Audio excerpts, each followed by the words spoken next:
All right. Welcome to the Devhouse Agency's podcast, your window into the metaverse. I am Jim Welch, your host, and joining me today is Devin Cole. Welcome, Devin. Hi. This is Devin's first time joining us, so it's exciting to have a new face. Yeah. So Thanks for making me realize that I hate the sound of my own voice. you're welcome. Yeah. And Devin he has special headphones because our headphones weren't good enough for Devin. Yes. So he said, I have my own. Yeah. I think they're like 200 or 300 numbers higher in the model number than yours. Yes. Yeah. I These don't know if that ones, changes anything. I'm not gonna lie, when we were planning the podcast, I said, okay, there's some gear I researched and I want because I want it. And then some I'm like, let me just see what Joe Rogan uses. Yeah. Because Buy these in black. You'll be just fine. so I just stole a bunch of stuff because he has a very popular podcast.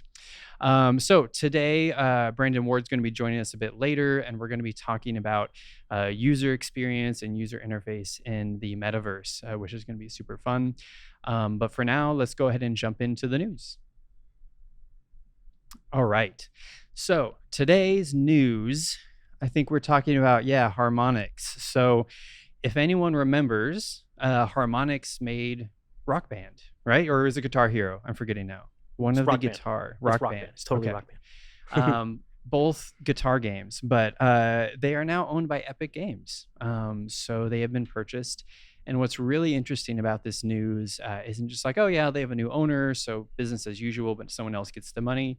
Is the specific focus is for them to support Fortnite. So now Harmonics, they'll keep supporting their current games that are released, but the wording is phrased very specifically to say, hey, they are going to now support Fortnite and previous titles that they've released. So Fortnite becoming more musical. I'm ready for Fortnite to become the Metaverse game, and then you're just in Fortnite playing Rock Band. Right. That'll be the standard. I wouldn't be surprised if there is some strategic planning from the Epic team to make Fortnite more inclusive. I mean, obviously it's a over the shoulder third person shooter, for that genre, it does very well. But it also has concerts in it. Yeah, Right. yeah. So I mean, it does other stuff, and I think they've seen that has a lot of traction. So this makes a lot of sense, but it's still kind of a surprise. It's a big move. I didn't expect them to acquire a company like Rock Band. Right. Yeah. I mean, that's not a toe dipped in. That's like, hey, we're going to buy a studio that specializes in this. And what's interesting is that's very interactive. It's not just, oh, we're going to make music production quality up. We're going to probably make some gameplay around Well, music. and all of the Rock Band and Guitar Hero games, the actual design under the hood, besides the interaction and all that stuff, is syncing audio and video as well as syncing it with interaction. Right. So, excuse me. I think they're going to find some kind of way to sync music and interaction in Fortnite. So it won't just be the concert. It will be syncing a user's interaction or maybe networking, playing music together. Right. So some very interesting things. That'll be exciting to see what they come up with. So cool. All right. Well, that was our news for today. Let's check out some gear. All right. So today's gear, I'll let kind of Devin lead. It's a really cool haptic glove. Yeah, this is fun because it kind of ties in with our topic with Brandon later in user experience in VR. This is Meta, or Facebook as they're previously known. This is their research into VR haptic feedback. Previously that was just hand tracking that had no haptics, so you can move your hands around in the Quest, but this now gives you a way to feel what you're interacting with. Yeah. And interestingly, I would have expected them to go some sort of wireless way with electromagnets and cloth that tenses when you run a current through it. Instead, they're using, I think it's air pressure through those tubes. Yeah, it is an interesting choice because I remember when they switched phone haptics from actual vibration to now I believe it sends little tiny electrical impulses that makes you feel like you're touching, which is kind of creepy, but it works. So I agree. It's interesting they've chosen to go a more tactile hardware approach and less of an electronic approach. Funny enough, though, the rhetoric they use is soft robotics, which usually that very quickly gets into cloth that receives an electric current to stiffen, and so maybe they'll lean that way, but this is definitely probably the most high fidelity way to recreate it. So they might have been like, let's make it perfect and feel great, Sure. and then find a way to make it wireless. Right. Yeah. I mean, the way I think of it is like VR really, I mean, there was like Google Cardboard and stuff, but Yeah. real VR started with tethered, right? Yeah. And then now the Quest is a good, entry level, price wise headset that's wireless and it's Mhm. enjoyable. And Yeah. so I can see the gloves taking a similar path. Yeah. Yeah. So yeah, that's super cool, super fun. If you're watching us on our YouTube channel, you got to see a little bit of clips of that. But basically, you can look up Meta and their haptic glove. Yeah. Any video footage you see on it, it's pretty interesting to see. I don't know how much of it is acted or not, Mm. but the way that the way they face just brightens up whenever they feel the interaction. Yeah. They shake each other's hands and like, oh crap, that's real. Yeah, yeah.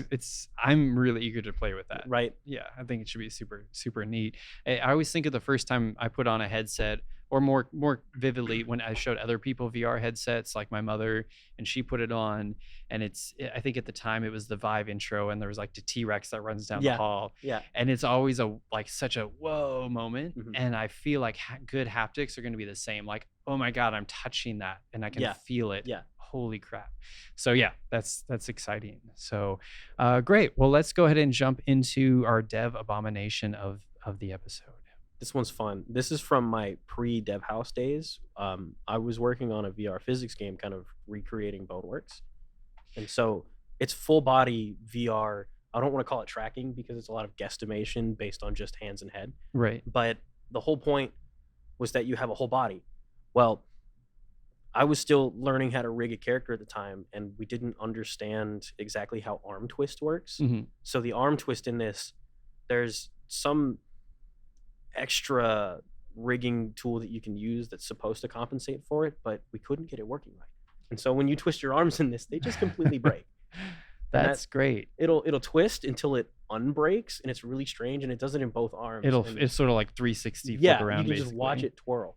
The other fun thing in this is the way that after I fire the shot, I throw the gun, and it just bounces around. the physics of it just spinning, that was unintentional, but once we saw that our guns did that when you throw them, we left it. We kept it in because we were hard coding and being very meticulous about how we set up the physics of the body and how everything works. And so that very much was a bad thing for the Right. gun to leave your hand with the force that causes it to bounce like that. Mhm. But it didn't leave your hand like that. That was just how when it collided with the ground, it broke. So it's kind of it worked, but it didn't. But Sure. it was great. I mean, maybe no one would ever throw a gun that recklessly at the ground with Yeah, that force. yeah. So maybe that might be close to what would happen. Yeah, and that's the fun thing about experiences like that is it's trying to accurately simulate life, but Right. because it's not real life, it's not your real body, you can do really weird stuff. Right, right.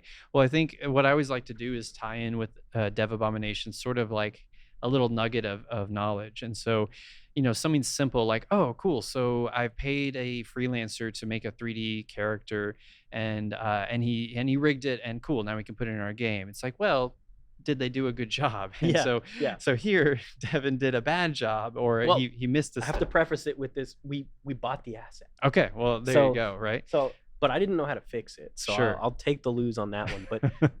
But this is kind of a regularly when we're talking about art assets all the time, it's like, should we buy it or do we spend the time working on it? Right. And like 90% of the time, if it's a character, the answer is almost always we should make it. Right.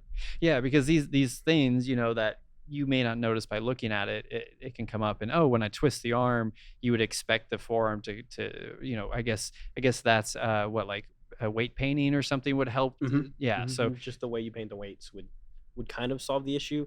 A lot of people, and I think that this model specifically, sometimes it's a rigging tool that artists use when they're making the rig. They'll have a bone midway between the wrist and the elbow mhm. that is literally a twist helper bone, and all it does is twist on that axis. Gotcha. And so yeah. we were trying to replicate that and make it work, but it didn't Did work. it? And it broke very poorly. Yeah. So that's our abomination of the week. So, or I guess not even the week. We do these pretty much bi-weekly. So of the day, our dev Yes. abomination of the day. I hope we don't run out. I feel like Right. enough weird stuff happens in development, but I Well, worry. eventually, we'll just start engineering abominations. Right. We'll just intentionally make mistakes. Yeah. Awesome. Well, I want to kind of now jump into our main topic. And that's going to be about basically user experience with a touch of user interface talk with Brandon Ward, who we'll bring up as our guest today. If you want to pull pull that up. We have Liam as our engineer today, so we can't see him, but hi, Liam. All right, there is Brandon. Hey, Brandon. Hello.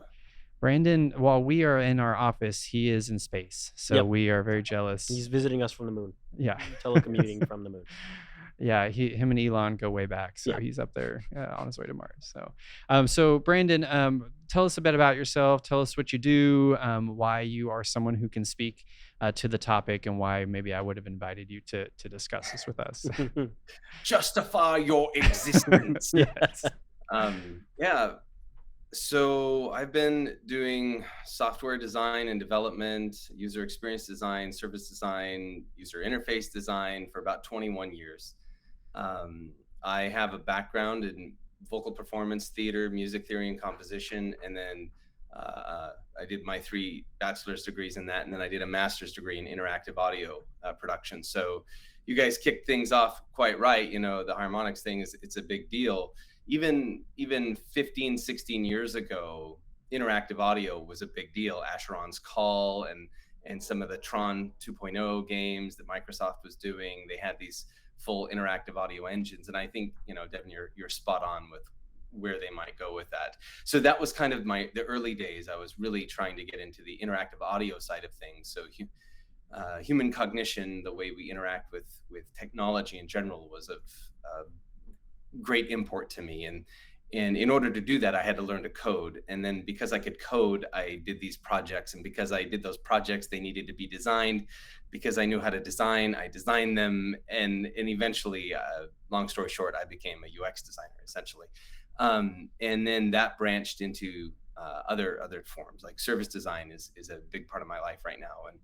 And currently, I'm the Chief Experience Officer and Senior Director of User Experience at Precocity here in Dallas, and where we do have the opportunity to work with both of you on 2 projects that I'm involved in. So it's kind of nice. And a couple of years ago, we started to get into AR, VR, MR stuff. So I've designed interfaces for the HoloLens, for companies like Nokia. We've also done like AR stuff for mobile for Nokia as well. And I'm not sure I can say those names actually, so we may need to strike that out. I don't know. For big companies, Sure. in the telecom space, and we've also done Oculus-based stuff for some other clients, and currently working on an Oculus-based project with Devin right now. So it's definitely new and different, and it's not like 2D at all in any way, shape, or form. You think it is, and the second you try to do things in 2D ways, they're gone. But so I have, anyway, a number of years of experience in a lot of different technologies, which makes my job generally pretty fun. Yeah. No, we work in a cool field. I mean, mobile apps are fun, but I love that this cutting edge stuff that we're getting to intersperse into that work of like, hey, yeah, you know, that website, well, now it's in 3D and on your table in your dining room. You know, it's like now you solve problems in a new way, and it keeps you on your toes. Something that I would love for you to help people understand, Brandon, is we, you know, I think UX and UI, I also combine them a lot. They are different, but there's even other levels that, as I've worked more in the industry, I've kind of discovered about this sort of customer experience. And so, can you sort of help people who don't work in the industry, and maybe they don't really understand the difference between UX, UI, and these other forms of kind of user engagement, and like define those, you know? You know, what's funny is even within our community, within the UX, UI space, people struggle to define what they are. So let's cover a couple of terms. Interaction design, user experience design, customer experience design, even service design, information architecture, user research, user interface design, graphic design. So those are sort of that's the library of buzzwords that people talk about, and they're like, well, isn't that like this, and isn't that like this other thing? For me, it's a big Venn diagram, and there's a lot of overlap between them. Because, for instance, if you bifurcate user experience and user interface, which is a pretty clear delineation, User experience is how it works and what the experience is for the human. User interface is what it looks like. But it's impossible to separate what it looks like from the experience, Right. right? So if it's a really horrendous UI, that affects your experience. So Right. isn't UI UX? So I don't want to get into the semantics of what is UX UI, but there are some helpful metaphors that help me explain it to my parents and things like that. Yep. Because for 20 years, my wife has said my husband does nerdy computer stuff, Yeah. but now what's interesting is, especially since COVID, and my family has been around me for 2 years now, working from home. My kids for a full year got to hear me on podcasts and meetings and stuff like that. My 14-year-old wants to be a UX designer now after, basically watching dad work for a year. He thinks it's cool, which is mind blowing. Yeah, that's exciting. So for me, it's about UX design is about solving problems. In fact, design itself, the word design is problem solving. So for UX design, the problem you're solving is the human computer interaction. Okay, there's another one that we bring up, HCI, right? So interaction design is yet one more. That's one that's hard for me to separate, interaction design versus user experience design. I don't want to get into that right now, but for me, in the jobs that I've had for startups and consultancies, there hasn't been much difference. I hope I don't get blowback from Alan Cooper and whatnot, but basically, in my jobs, I've done both the interaction side and the user experience side, because they are slightly different.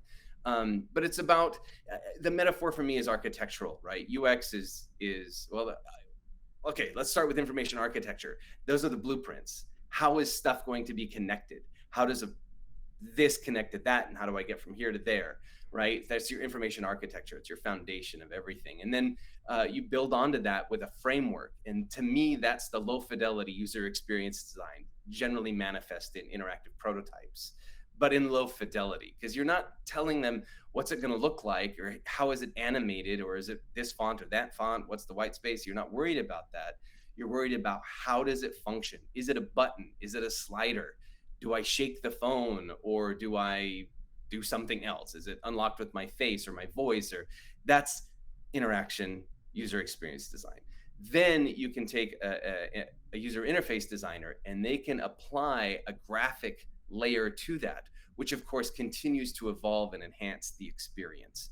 Right. And they all play together nicely in harmony. And now by the end of that, you have a cohesive product. Now you loop in the customer experience people, and they can help you understand the problems. Well, you do this beforehand, obviously, everybody's involved from the beginning, but now the CX team, they can help you understand, okay, you've solved these problems for our customers. Let's help market that to our customers. So it's a little more in the realm of the marketing team. And you might get graphic designers there who design email campaigns and posters, and even web content or physical content even, that helps people understand how this new product is going to solve a problem for them. Right.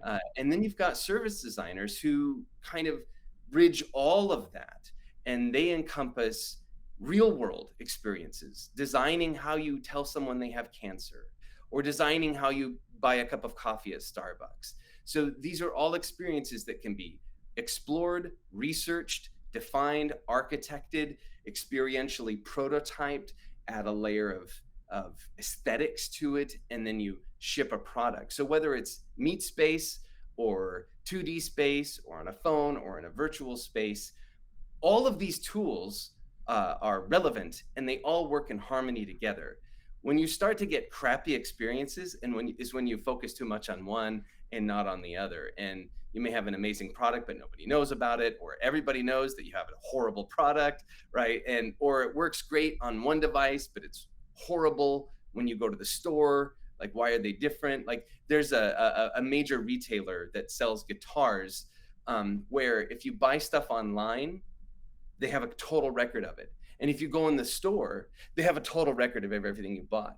But nary the twain shall meet. And so if you bought it online, but you happen to be in a store, they have no record. They can't help you with that purchase, and vice versa. If I happen to be in a store and I bought something, and I try to look at my history and print receipts and things, they're completely separate systems and they don't communicate. And what a horrible experience that is.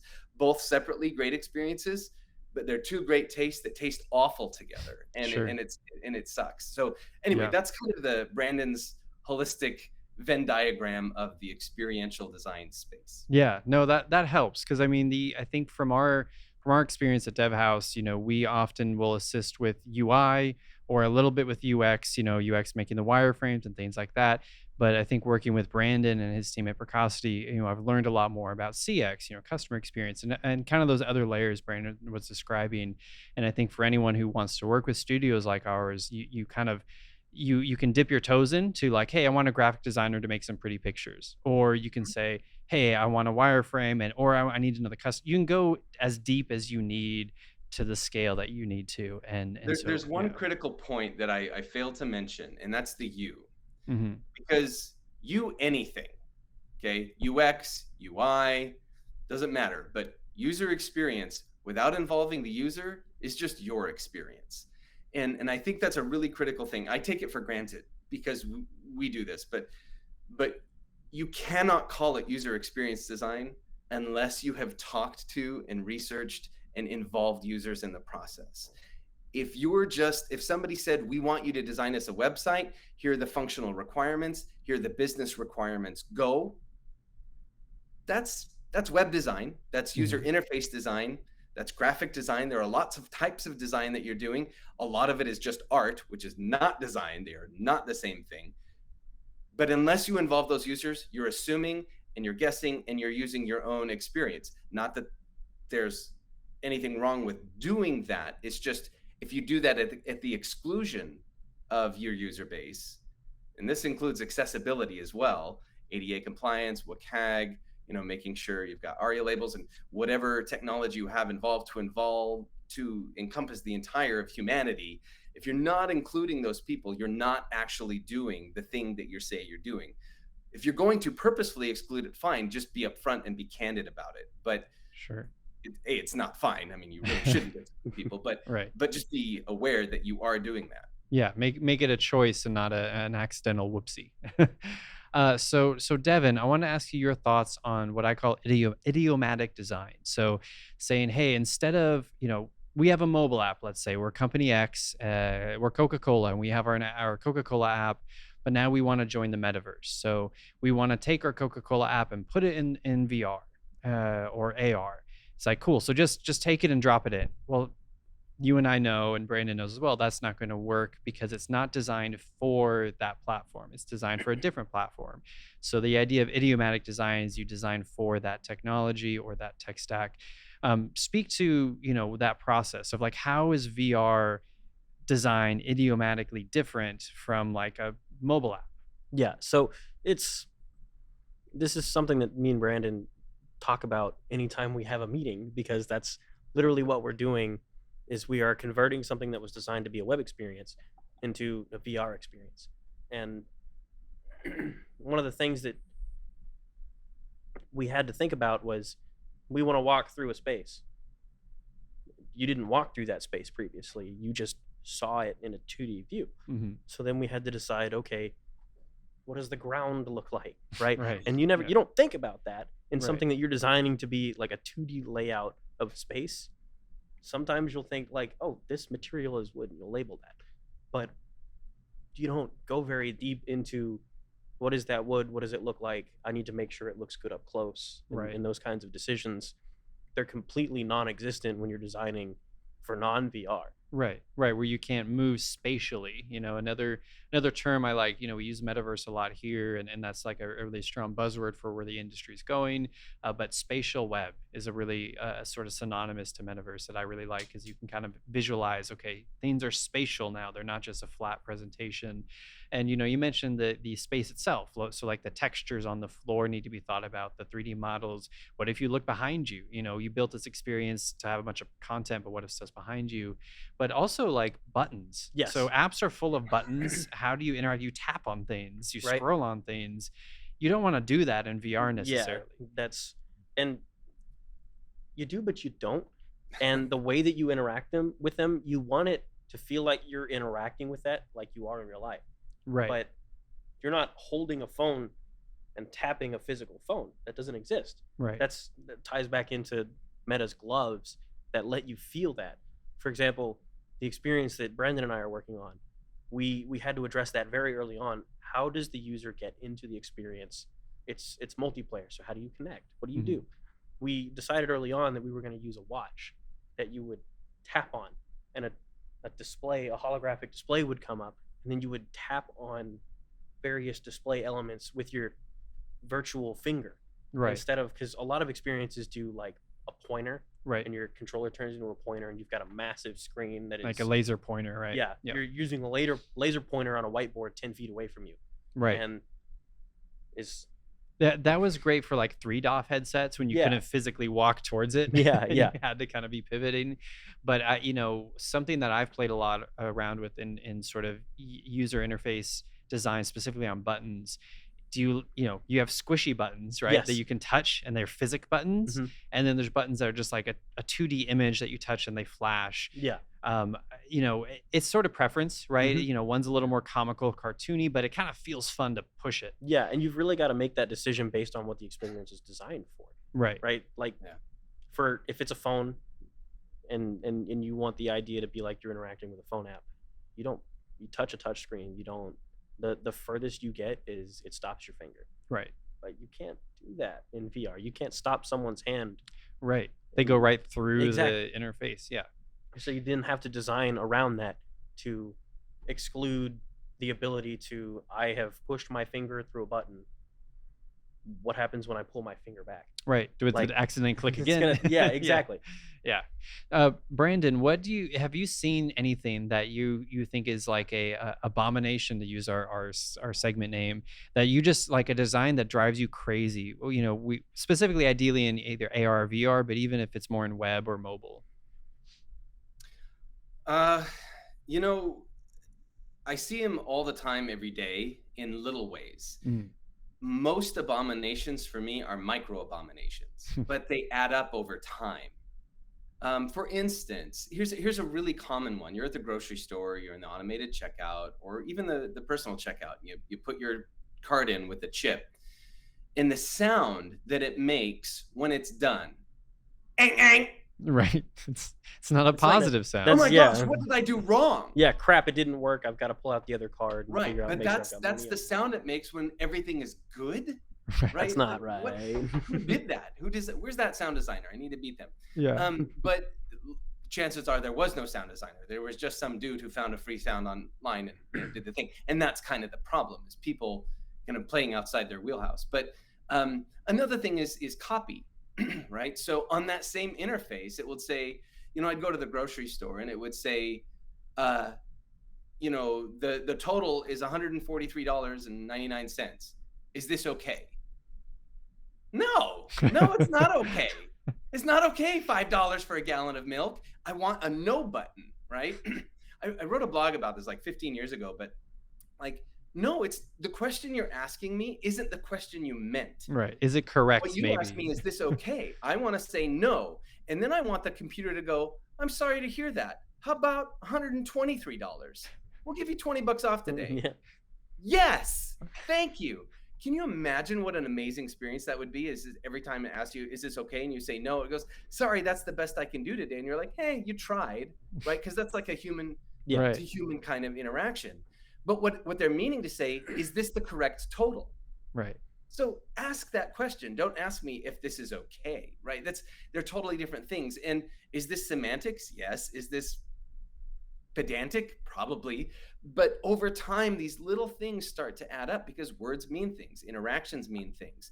Like when you have a toggle that's yes, no, okay, that makes sense. But when it's like alpha or beta, I'm like, why is that is one a negative? Is one a positive? Like, switches are for on off kinds of things. They're for binary decisions. Just because you have alpha beta, which is a binary decision, it doesn't mean it needs a binary switch. So I'm not talking about anything specific. Honestly, the first thing that comes to mind is lingscars.com. Now, here's the problem though. I actually love lingscars.com. It's grown on me over the years. It's very, very purposeful. If you've never seen it, you need to go there. It's one of the most uh, it's one of the most popular used car and maybe even new car sales in the UK. And Ling is the proprietor. And imagine, if you haven't seen it yet, imagine everything you could possibly do in MySpace and GeoCities combined to sell a car, right? I have to go And check this out. the most garish thing you've ever seen on the web. However, all of it is done very purposeful. So they go crazy over the top with animation and sound and music and flashy lights and everything you're told never ever to do from a UX UI perspective. They do it and they do it and then some. But because they do it, it becomes an incredible CX tool. See, the CX is turned up to 11 as well there because I'm talking about it. And I've talked about Lean's cars in just about every talk I've ever given, right? Because initially it hit me as a horribly garish way and tons of UX violations. The thing is, when you know the rules, you can break the rules. Yeah. Sure. Is it a So, violation if they meant to get your attention with it? Right. and the thing is, you can still get to the information. Really bad stuff, though, we're talking about anti-patterns. We're talking about you're scrolling through Instagram and you see there's an ad, but it's got a hair on it. So you think you have a hair on your screen. So you go to brush it off, but you just tapped on my ad. Yep. Yep. I've seen that in real life. Or paywalls, right? Here's all the disinformation you could ever want for free, or here's actual meaningful news that will help you make good quality decisions with your lives and the lives of your family. Pay us $12 a month to access this content. And it's like, what? I have problems with that, right? So Sure. if you want good news, you've got to pay for it.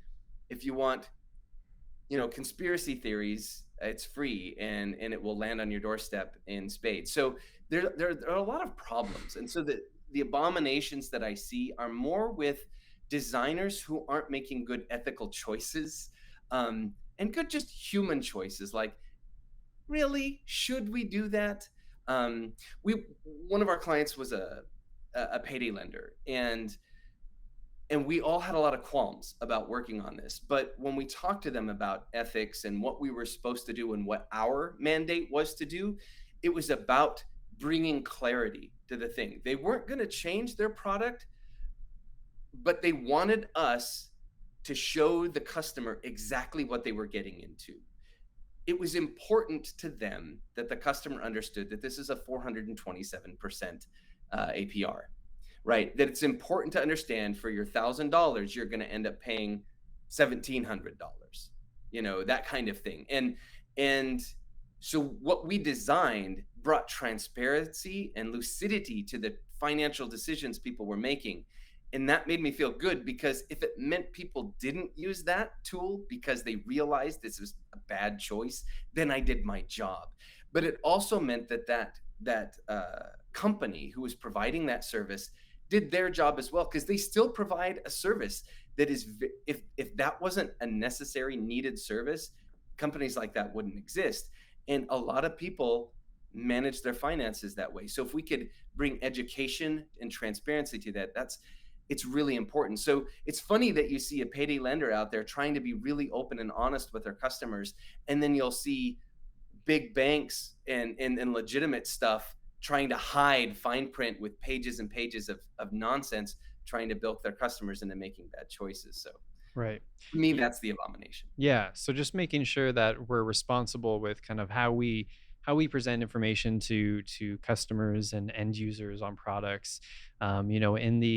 In the sort of entertainment field, we run into that less, and then that space is a lot more about, how do we make this most enjoyable. But I think Brandon brings up a great point that there's a lot of real life serious, business and life choices that go through a design phase as well. A design reference I always think of that is in the physical space is door handles, right? It's like, oh, if it's Yeah. a handle, you pull. Well, if it's a push and there's a handle, what the heck? Why do I need to grab to Yep. push? It should be a Yep. flat Norman handle. doors.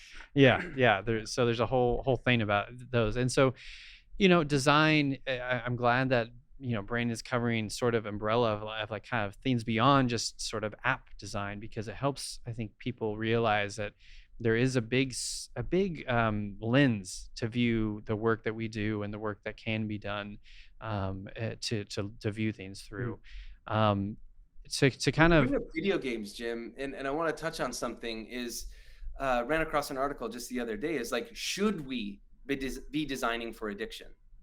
right, And because for a long time, that's been a lot of people's goals. Like growth hacking became a thing. A lot of UXers and UX researchers moved into growth hacking because it was all about how can I get my conversion funnel from this to this, right, right? And what is it going to take? And how can I get my daily app opens? And I just, how can I give people that dopamine hit over and over yeah, and over again so that they retention. use my app more? They're thinking about it like a cognitive exercise. Now, all of a sudden in 2021, how many people have committed suicide? How many people have ruined their lives and ignored their families and just devastated themselves and the people around them because they were addicted to a video game or a social media app or a social media challenge and stuff like that. And so you've got people out here, just as Jeff Goldblum said, you spent so much time thinking about Hmm. whether or not you could, you failed to think about whether or not you should.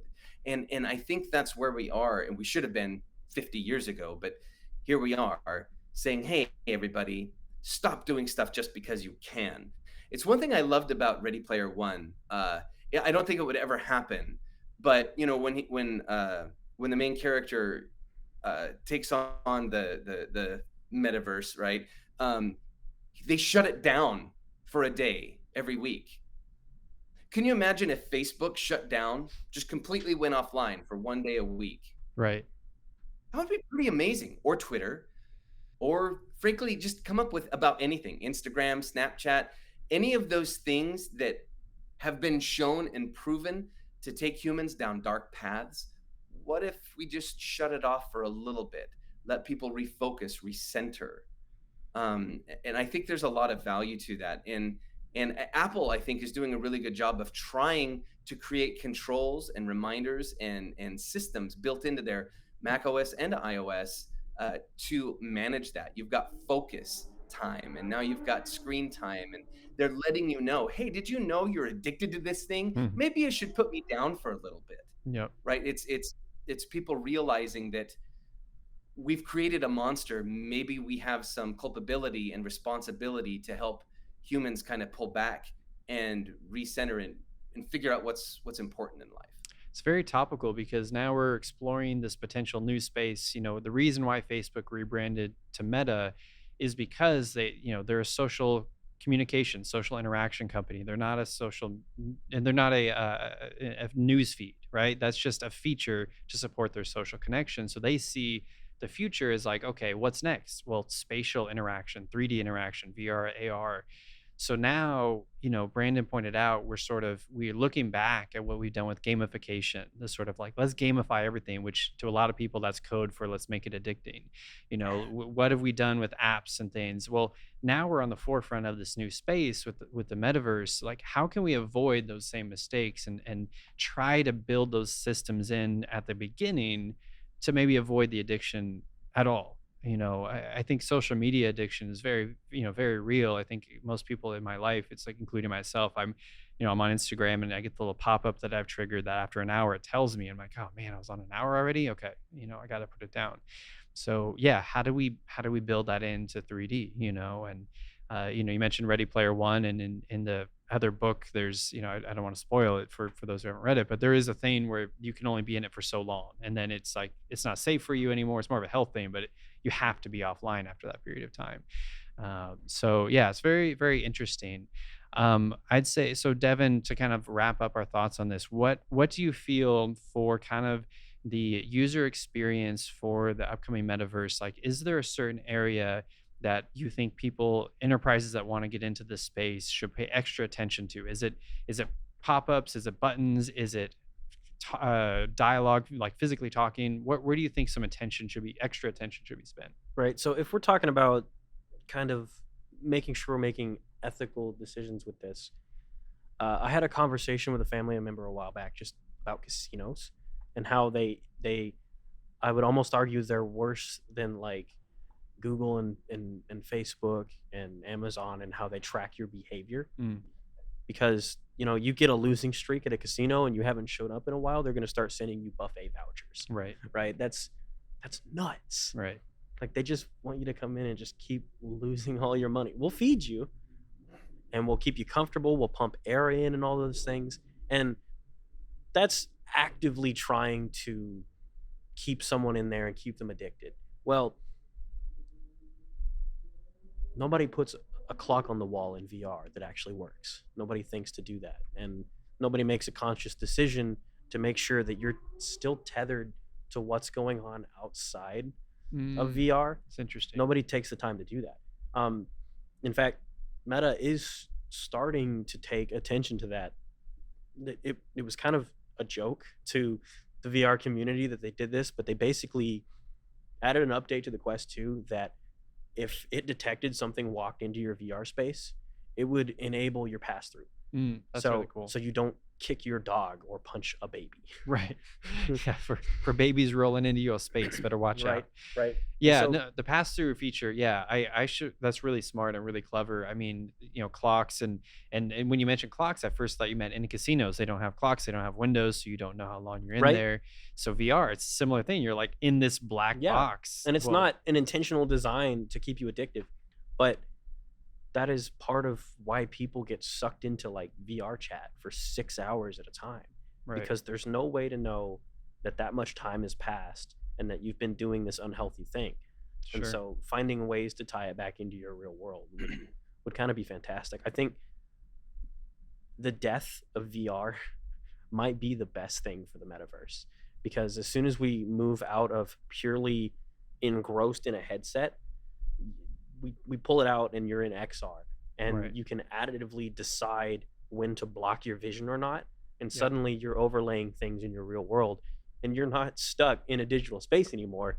You can still look out your window or see the clock that you put on your wall, but you're also playing ping pong in a non-existent room with another person. Yep. Yeah, I think optional pass-through and improving pass-through technology is going to be huge.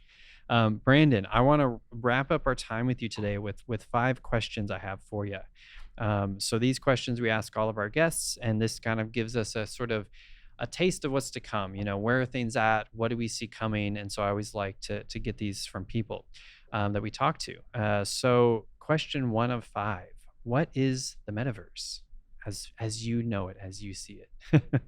Yeah, I can just give you my interpretation Yes. of what I think it'll be. But to me, it's the amalgamation of the human experience with the crossover between digital and meat space, right? So it's not a singularity or anything that grand, but it's this idea that there's a smooth blending between real world and virtual worlds, whether they be augmented or complete immersion, that kind of thing. The concept that there's a transition that allows me to be in one and or both or the other in such ways that it affords me the opportunity to experience things that Oops. Yeah, hit It's like that we lost join Brandon there. Yeah. Let's see if we can rejoin. Looks like we Nope, lost. we lost you, but we are back. I'm back. Okay. Yes. So it affords me to do things that maybe before were impossible or impractical. It allows me to learn things that before would have been improbable or prohibitively expensive. And it should, and my hope is that it unlocks the world for people who are otherwise unable to get access to things. There's no reason that a child in India shouldn't learn how a jet engine works. There's no reason that a child in the Philippines shouldn't know how to code by the time they're 12 if they have access to the tools, resources they need. I think Ludus in Ready Player One is one of the coolest ideas ever. Universal, free, incredible teaching, right? Incredible education for the world. All you need is access to a thing, and they gave you the hardware to do it, right? And so now it doesn't matter where you are. There are, of course, things that have to power it: ubiquitous Wi-Fi, ubiquitous internet, ubiquitous power. right? Things that we haven't solved yet, but we're getting there. And with the advent of those technologies, the metaverse, I think, unlocks the closest thing we'll ever come to the Federation. That's the first time I've heard anybody kind of explain metaverse in that way, even though they intend for it to kind of have that all-encompassing wrapper of like, everybody calls the metaverse the new form of the internet, right? And the purpose of the internet was to interconnect everyone, period. Mm-hmm. But from what you're saying is that you expect the metaverse to be the next evolution of that, where you are even more connected in a way that you can interact without boundary. Yeah, I love that. It's great. Question number 2. What is the coolest tech you expect to see in the next 5 years? So something that maybe you've seen a snippet of, or something in your imagination you're like, I think someone's going to do this. I thought of a couple of things. The first was blended. I think you said XR, the term was MR for a while, mixed reality, but XR tech essentially that lets me use my VR or AR, whatever R tech I'm using over here, connected to other devices. So something that connects my iPhone to my Quest, or something that connects my MacBook Pro to my Magic Leap, right? Or just anything that kind of bridges stuff that I have, stuff that I carry, stuff that is ubiquitous, my thermostats and all that jazz, brings it together in kind of holistic space. That's one of the downsides, right, of VR, is it has to recreate everything, right? So perhaps we can catalog the bulk of things that there are, such that if I do happen to have a fully immersive headset on, without pass-through, maybe it can virtually render my home, right? Maybe it doesn't need pass-through cameras. Pass-through cameras is the easier way, but what if, just a stupid example, but what if I've got my Oculus on and I can see my Nest on the wall and I can virtually adjust my Nest, right? While in VR, right? Yeah. So that's a stupid example, but it popped into my head. But because I can't speak to what it is, but I've always got this thing, always have this phone, right? Oh yes, Tron, yes. I've always got it. Why are we not leveraging the computational power of that and interconnectedness with other devices? Like, how come these glasses aren't AR powered and driven off my phone? Why does everybody think it has to be all? Anyway, I think a lot of technologies go wrong when they don't leverage mobile technology. Haptic feedback is the next one, right? I don't think VR will become what it needs to become or could become until you have haptic feedback. That's like, again, Ready Player One is the most obvious example in current day. You see the haptic suits that they have. It makes the thing that you're immersed in complete. It's the biggest disconnect. Like, I can't play roller coaster games in the Oculus standing up. Right. I have to sit down because it's not real, and it freaks out your brain, right? So haptic feedback will allow me to do things I wouldn't be able to do. But again, I think the joy of picking up a virtual cube or shaking a virtual hand, we have to get there. We have to get there. Plus, that'll feed back in other interfaces like phones and touchscreens in cars. One of the biggest problems with touchscreens in cars, well, they put them in there because they're cheap, easier to make, but I can't grab a knob and turn it without taking my eyes off the road. But if you get haptic feedback or deformative interfaces that raise up to meet you or feel like a physical button, whether it be through air or electrostimulus or just a screen that actually morphs to give me a physical button, who knows? But I need that haptic feedback to get to the next level in technology. Right. I think we're gonna have more projection-based experiences. I think that's barely touched on, but it's overlooked at our peril, I think, because with projection you can do some really, really cool things, and it doesn't require much technology at all. Let's see, light glasses, AR. I talked about this. I want these glasses to be AR, right? I want or AR lenses, right? That I can just put in my eye. That's going to be a major game changer flying, for driving, a number of things. NFT-based artifacts in games are going to be a big deal in the next 5 years, I think. Being able to purchase things, and again, it's that cross-dimensional thing. I can buy a unique digital item that nobody else can have, or is a limited run. I think that's really critical. Exchanges where I can, again, buy an NFT or use an avatar that I build up for my own. I spent all this time creating a really cool avatar or a library of avatars that I want to use. And then there are exchanges that allow me to use that in multiple places across technologies and Steam and Epic and all that jazz. And then lastly, I think we have companies like myhive.global, I think are really going to emerge with everybody not working. You're going to have these virtual offices crop up. So it's this cool blend of like Slack and VR stuff, but it's my virtual office. I can put my avatar in an office and I can immediately hear what they're saying, right? Or if I leave that office, I can't hear what they're saying, but people can work in silence, but you can see where they are. You can see that they're online. And I think companies like that are going to have a real impact. Yep. Yeah. Spatial chat is really interesting to me. All right. Number 3, what's one technology that you think might be dying out or might fail? Ad tech, it's hard for me to see how ad tech grows. I don't understand it. I don't see why it's a thing. The only ad tech that I think that works is stuff like commercials. Commercials are effective. They're tried and true, and people even like to watch them. People go to YouTube and seek out a commercial. I did it yesterday. Hey, did you see that one commercial? It was great. Here, let me show it to you. I seek it out and I show it to my friends. But banner ads and all that, I don't see it living. Plus, anything that requires a direct tie to Facebook or some other walled garden, I think Facebook did a good job of removing the Facebook requirement for the Quest 2.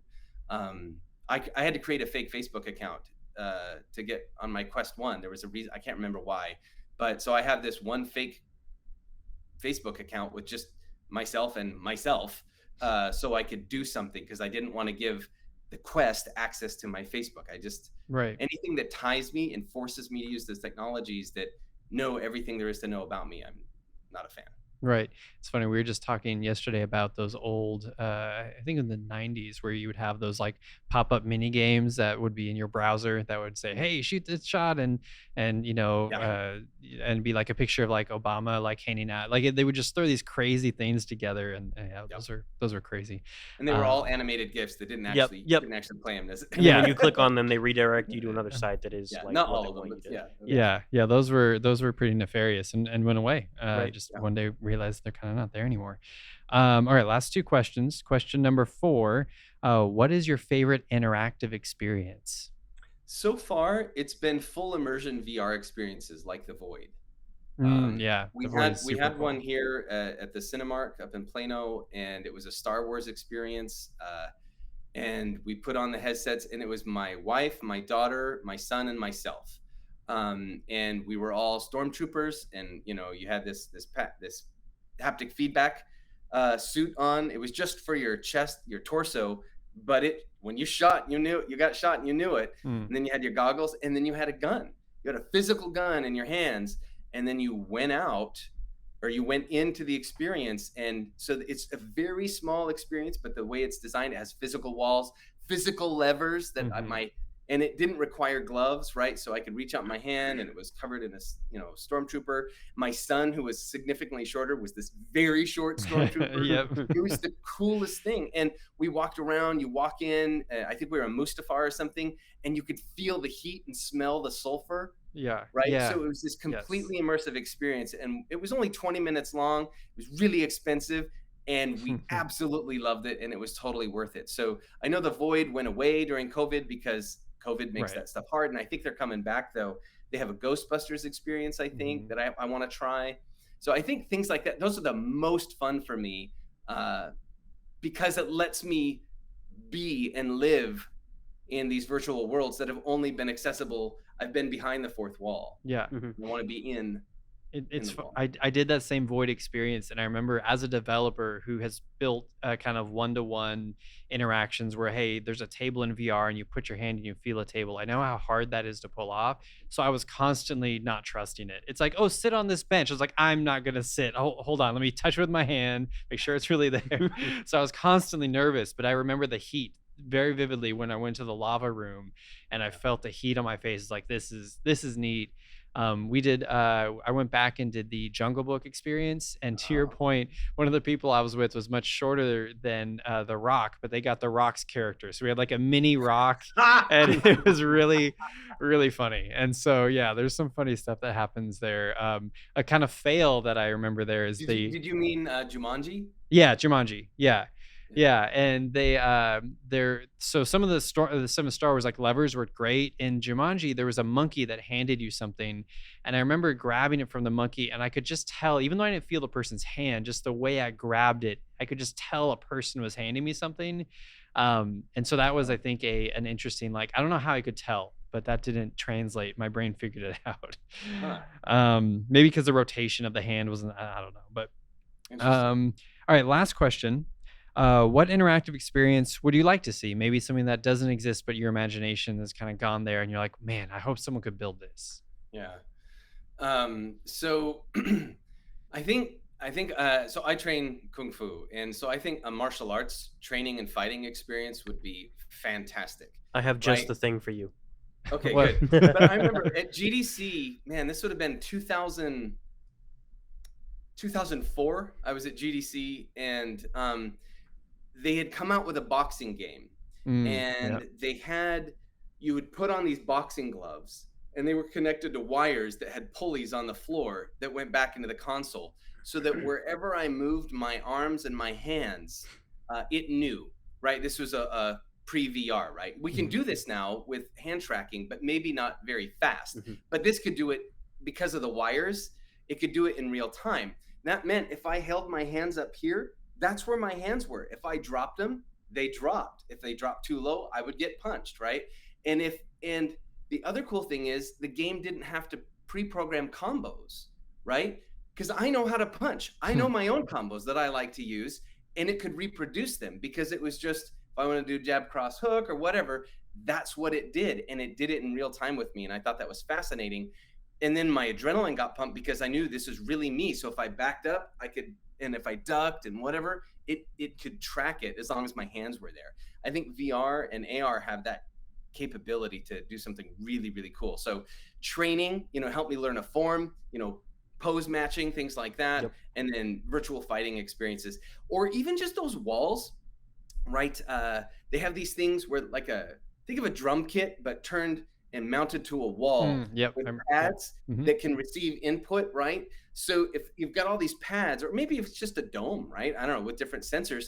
And then I put on my VR headset, so what I see is something else. Like in the Darth Vader experience, how you're battling all the droids, and you've got your lightsaber, and you're trying to, you've got the lightsaber droid and stuff like that, where maybe that's my space, and now I have to punch this pad and punch that pad. And it could be anything. You can make it steampunk, you could make it Star Wars, and make it fun, but still I'm getting a physical workout and I'm getting a mental workout as well. Yeah. And that just kind of bleeds over in any workout experience. You've got these wall mirrors now that have mirrors and screens in them, and you can watch your guy kind of, and you can mimic his actions. I'm not a big fan of that. I don't see it working for me and my family, but I think a VR experience would be really awesome. Yeah. And then one last thing, it would be like VR movies that put you inside that fourth wall. Something like Hardcore Henry would be interesting, right? But I think that might get a little discombobulating because Hardcore Henry is pretty hardcore if you've never seen it. You guys ever seen it? I've seen it. Oh, okay. I haven't. Okay. It's first-person shooter, but it's just a camera. So like you're in the character's perspective, but it feels like a first-person shooter. So you're watching this entire movie where he's running through, punching and shooting and doing all kinds of crazy action movie stuff, but it's from first-person perspective, like it's Call of Duty. Got it. It's nuts. I don't. It's amazing how they did it, and it's a it's a pretty good movie with a good story. Yeah. And it's you, right? You are going through this experience, and it's pretty amazing. So imagine that, but maybe now it's something like Avatar, where the entire world is virtual, so they can do whatever they want. So now I'm on Pandora, and I know the movie's happening in front of me, but I can do this, Right.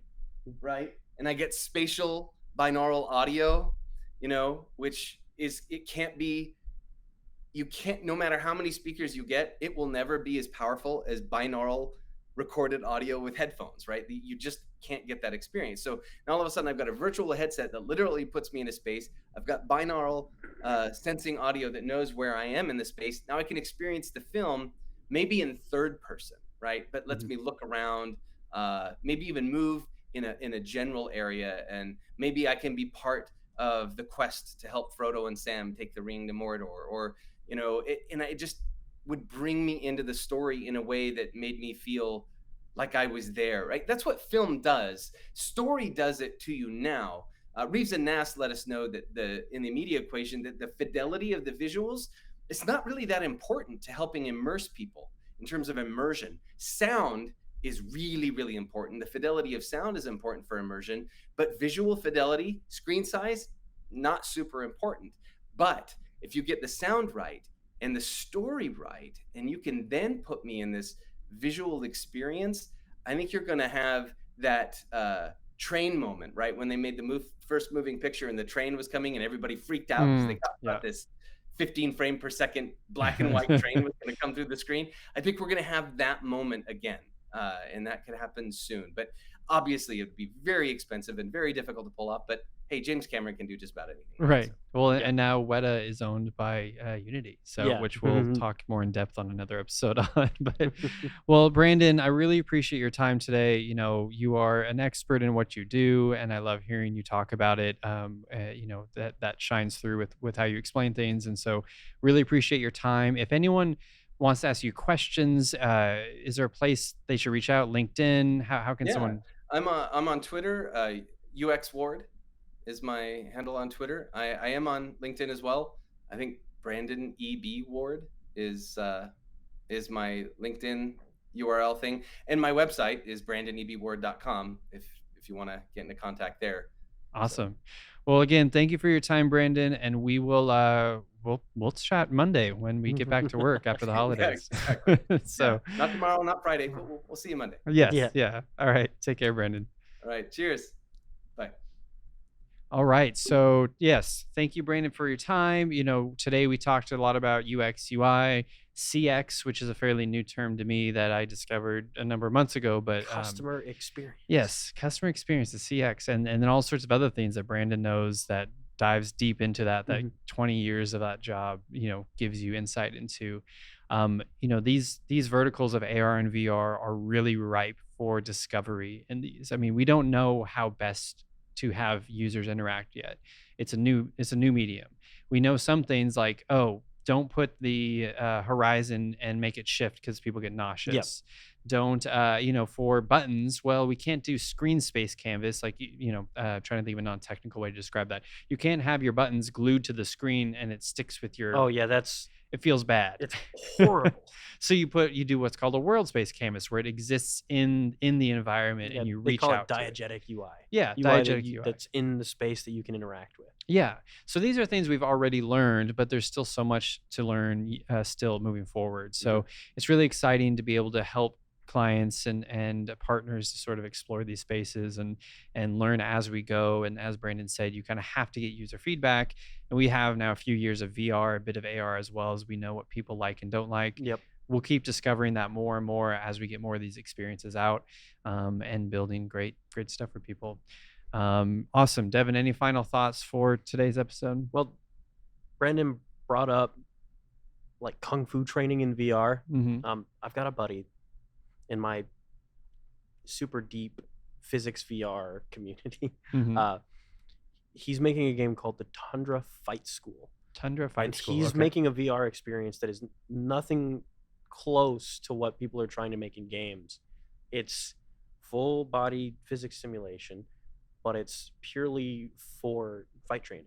Interesting. And so if you've seen, I wish I knew what they're called, but if you've seen like Ip Man or IP Man, where he's doing that thing where the big like wooden totem with the where he's like smacking the different arms. That's something that Tundra built in his fight school. Oh, cool. That you can interact with, and it's like properly physics interaction. And even though you don't get the haptic feedback, the whole point is that he tried to simulate the body visually in a way that you would see and hear and get this kind of sensory overload even though you don't feel it. And so its goal is to actually train you. Right. And so all those other senses help fill in the gaps. Like you don't feel it, but you hear it, you see it, and that helps. Yeah, and he's gone so far as to do like proper if you've seen the physics hand lab for the Quest, right? He simulates hands like that, but in this kind of fight school style. And so he's shown some demos and some YouTube videos where he's close quarters with an armed